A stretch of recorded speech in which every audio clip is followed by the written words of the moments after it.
Thank you very much. My fellow Americans, good evening. Let me begin by congratulating the team at NASA and our brave astronauts on the successful launch of Artemis II. It was quite something.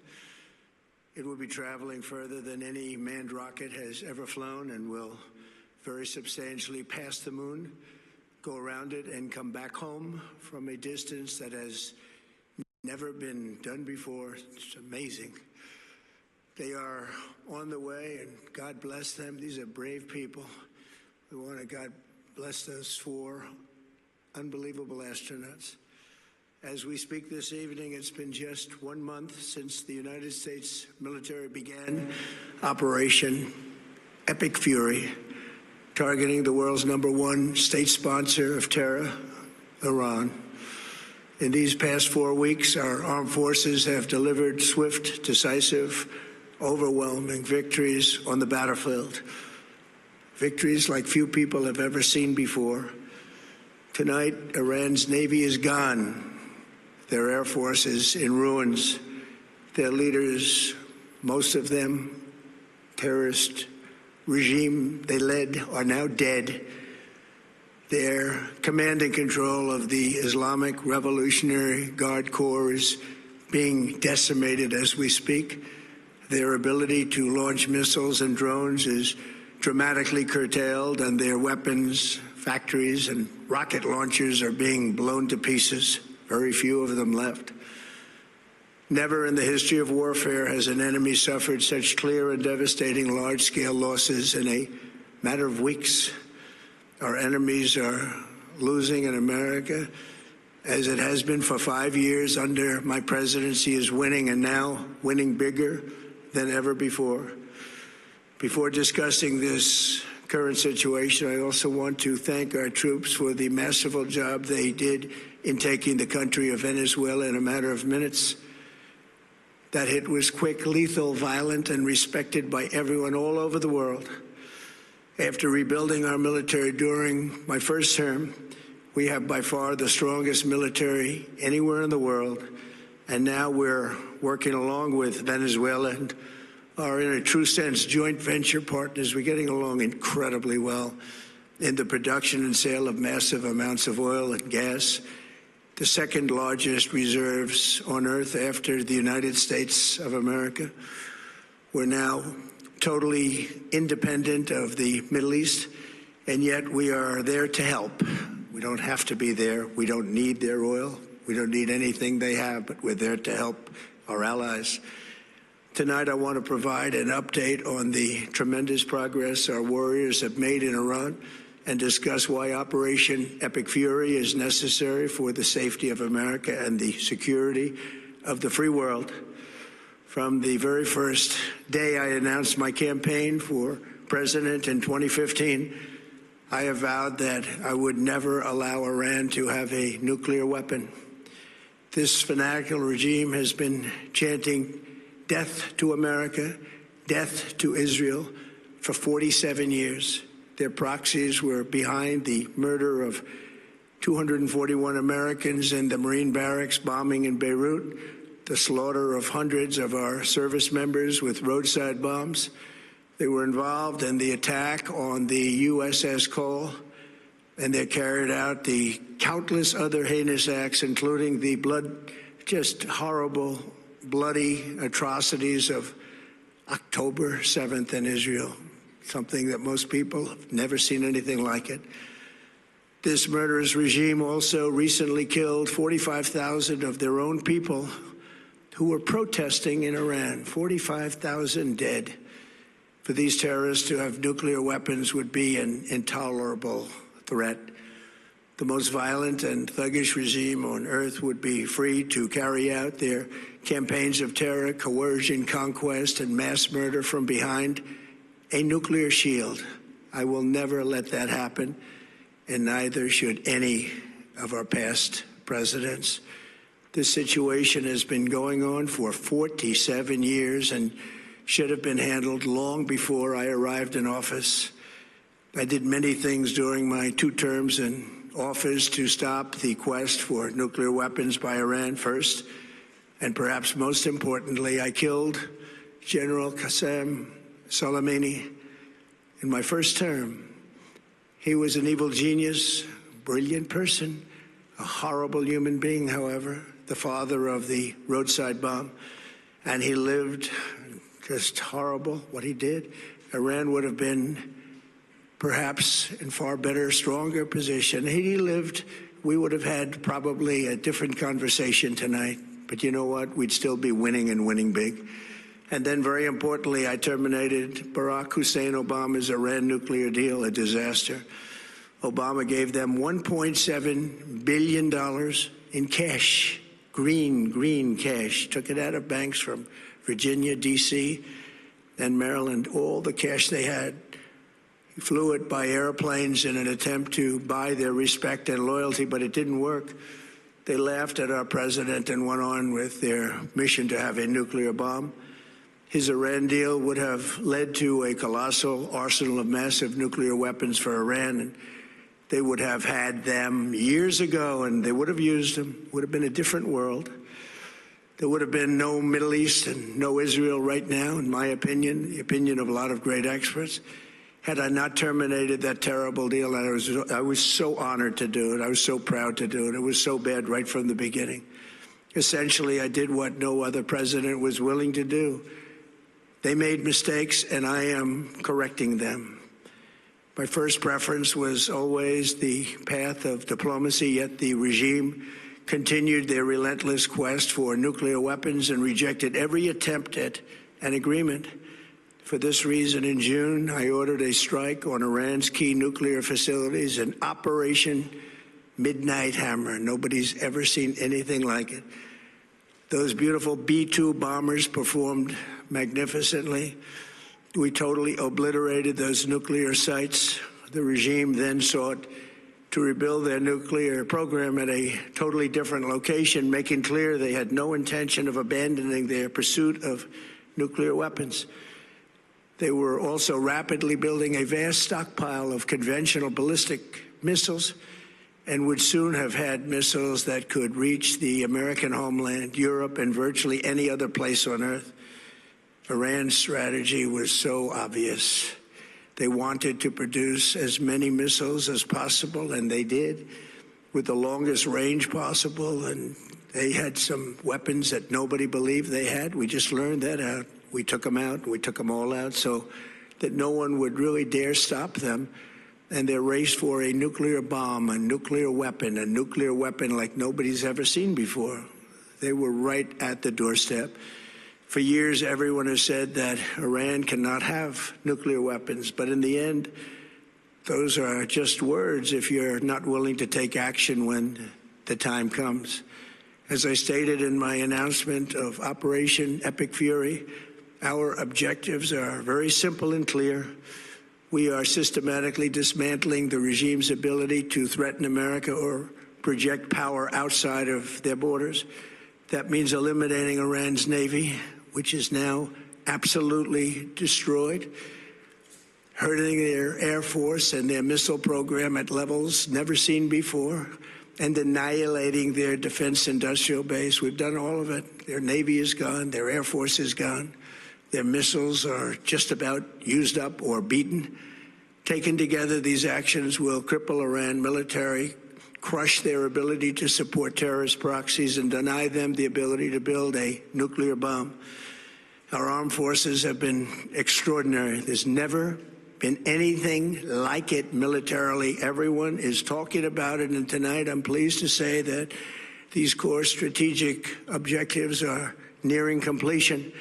As we celebrate this progress, we think especially of the 13 American warriors who have laid down their lives in this fight to prevent our children from ever having to face a nuclear Iran. Twice this past month, I've traveled to Dover Air Force Base, and it's been something. I wanted to be with those heroes as they return to American soil, and I was with them and their families, their parents, their wives, their husbands. We salute them, and now we must honor them by completing the mission for which they gave their lives. And every single one of the people, their loved ones said, "Please, sir, please finish the job, every one of them.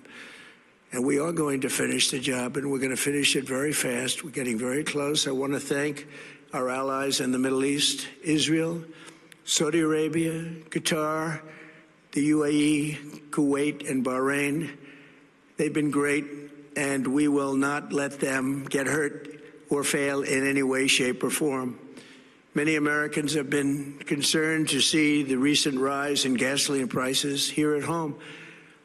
This short-term increase has been entirely the result of the Iranian regime launching deranged terror attacks against commercial oil tankers in neighboring countries that have nothing to do with the conflict. This is yet more proof that Iran can never be trusted with nuclear weapons. They will use them, and they will use them quickly. It would lead to decades of extortion, economic pain, and instability worse than we can ever imagine. The United States has never been better prepared economically to confront this threat. You all know that. We built the strongest economy in history. We're going through it right now, the strongest in history. In 1 year, we've taken a dead and crippled country. I hate to say that, but we were a dead and crippled country after the last administration and made it the hottest country anywhere in the world by far, with no inflation, record-setting investments coming into the United States, over $18 trillion, and the highest stock market ever, with 53 all-time record highs in just 1 year. It all positioned us to get rid of a cancer that has long simmered. It's known as the nuclear Iran, and they didn't know what was coming. They've never imagined it. Remember, because of our Drill Baby Drill program, America has plenty of gas. We have so much gas. Under my leadership, we are #1 producer of oil and gas on the planet, without even discussing the millions of barrels that we're getting from Venezuela. Because of the Trump administration's policies, we produce more oil and gas than Saudi Arabia and Russia combined.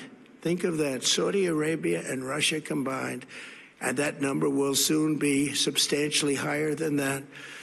There's no country like us anywhere in the world, and we're in great shape for the future. The United States imports almost no oil through the Hormuz Strait and won't be taking any in the future. We don't need it. We haven't needed it, and we don't need it. We've beaten and completely decimated Iran. They are decimated, both militarily and economically and in every other way. And the countries of the world that do receive oil through the Hormuz Strait must take care of that passage. They must cherish it. They must grab it and cherish it. They can do it easily. We will be helpful, but they should take the lead in protecting the oil that they so desperately depend on. So to those countries that can't get fuel, many of which refuse to get involved in the decapitation of Iran, we had to do it ourselves. I have a suggestion. #1, buy oil from the United States of America. We have plenty. We have so much. And #2, build up some delayed courage. Should have done it before. Should have done it with us, as we asked. Go to the Strait and just take it, protect it, use it for yourselves. Iran has been essentially decimated. The hard part is done, so it should be easy. And in any event, when this conflict is over, the Strait will open up naturally. It'll just open up naturally. They're going to want to be able to sell oil because that's all they have to try and rebuild. It will resume the flowing, and the gas prices will rapidly come back down. Stock prices will rapidly go back up. They haven't come down very much, frankly. They came down a little bit, but they've had some very good days over the last couple of days. We've done actually much better than I thought, but we had to take that little journey to Iran to get rid of this horrible threat. With our historic tax cuts, where people are just now talking about receiving larger refunds than they ever thought possible, they are getting so much more money than they thought. That's from the great big beautiful bill. Our economy is strong and improving by the day, and it will soon be roaring back like never before. It will top the levels that it was a month ago. I've made clear from the beginning of Operation Epic Fury that we will continue until our objectives are fully achieved. Thanks to the progress we've made, I can say tonight that we are on track to complete all of America's military objectives shortly, very shortly. We are going to hit them extremely hard over the next 2 to 3 weeks. We're going to bring them back to the Stone Ages where they belong. In the meantime, discussions are ongoing. Regime change was not our goal. We never said regime change, but regime change has occurred because of all of their original leaders' death. They're all dead. The new group is less radical and much more reasonable. Yet if during this period of time no deal is made, we have our eyes on key targets. If there is no deal, we are going to hit each and every one of their electric generating plants very hard and probably simultaneously. We have not hit their oil, even though that's the easiest target of all, because it would not give them even a small chance of survival or rebuilding. But we could hit it, and it would be gone, and there's not a thing they could do about it. They have no anti-aircraft equipment. Their radar is 100% annihilated. We are unstoppable as a military force. The nuclear sites that we obliterated with the B-2 bombers have been hit so hard that it would take months to get near the nuclear dust, and we have it under intense satellite surveillance and control. If we see them make a move, even a move for it, we'll hit them with missiles very hard again. We have all the cards, they have none. It's very important that we keep this conflict in perspective. American involvement in World War I lasted 1 year, 7 months, and 5 days. World War II lasted for 3 years, 8 months, and 25 days. The Korean War lasted for 3 years, 1 month, and 2 days. The Vietnam War lasted for 19 years, 5 months, and 29 days. Iraq went on for 8 years, 8 months, and 28 days. We are in this military operation, so powerful, so brilliant, against one of the most powerful countries for 32 days. And the country has been eviscerated and essentially is really no longer a threat. They were the bully of the Middle East, but they're the bully no longer. This is a true investment in your children and your grandchildren's future. The whole world is watching, and they can't leave the power, strength, and brilliance. They just can't believe what they're seeing. They leave it to your imagination, but they can't believe what they're seeing, the brilliance of the United States military. Tonight, every American can look forward to a day when we are finally free from the wickedness of Iranian aggression and the specter of nuclear blackmail. Because of the actions we have taken, we are on the cusp of ending Iran's sinister threat to America and the world. And I'll tell you, the world is watching. And when we do, when it's all over, the United States will be safer, stronger, more prosperous, and greater than it has ever been before. May God bless the men and women of the United States Armed Forces, and may God bless the United States of America. Thank you very much, and good night.